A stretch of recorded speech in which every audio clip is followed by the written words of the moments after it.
In 1920, 53,000 people went to watch a women's football match. A year later, the FA banned them from playing. Back in 1881, the first recorded women's international match took place. The game, played in Scotland, was England versus Scotland women. It came only a few years after the men's first international match in 1872, and so at that point in Victorian Britain, the evolution of the game was pretty similar. So this Scotland versus England game was played out to quite a big crowd.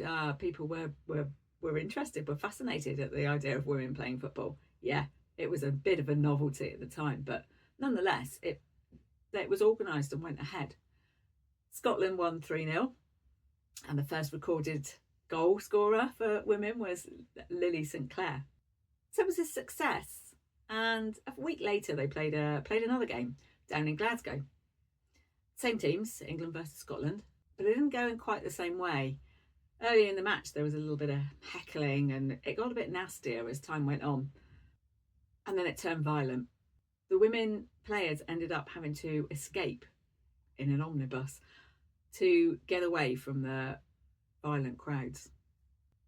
A few years later, in 1894, a woman only known as Nettie Honeyball, which was probably a pseudonym, decided that she wanted to organise a team, get a team together. So she wrote to a local paper and looking for players to join her. She knew that women were capable of so much more than society allowed them to do, and she was determined that she was going to play football. 30 other women in Victorian Britain wrote back and said, we want to join. So the British Ladies Football Club was formed. They trained together, and in 1895 they played their first match in London. Because there was only the one team, they were the only team. It was an exhibition match, and they split themselves into a north team and a south team and played this exhibition match in front of loads of people, 10,000 people. Thanks to that success, which they brought in the crowds, whether that was a novelty or not, they brought in the crowds. And thanks to that success, they continued to play.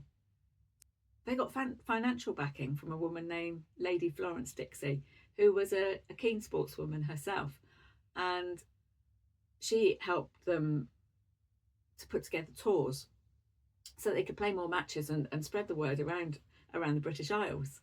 They went all over the place, Wales, Ireland, all up and down the country, showing other women that it was possible to play football. Unfortunately, there was a falling out between Lady Florence Dixie and the team, and after a while she could no longer be their patron, and they couldn't afford to carry on, and the team disbanded. The next big boom came, the biggest boom came during the First World War. So the men had gone off to fight, and the women were in the factories doing all the manual labour that up until then society had told them they couldn't do. During their breaks from work, they wanted something to do and to get some exercise, so they turned to football and started playing football. The most famous team is undoubtedly the Dick Kerr Ladies from Preston, who became huge stars of their time. And it started out just with the break time playing, and a man called Alfred Franklin at the factory had seen them beat a team of men there, and they decided that maybe there was something in this. At the weekends, when matches were normally played with men, there was a vacant space because the men were obviously off at war, and Alfred thought, we could put on games, and the proceeds could go to help injured soldiers.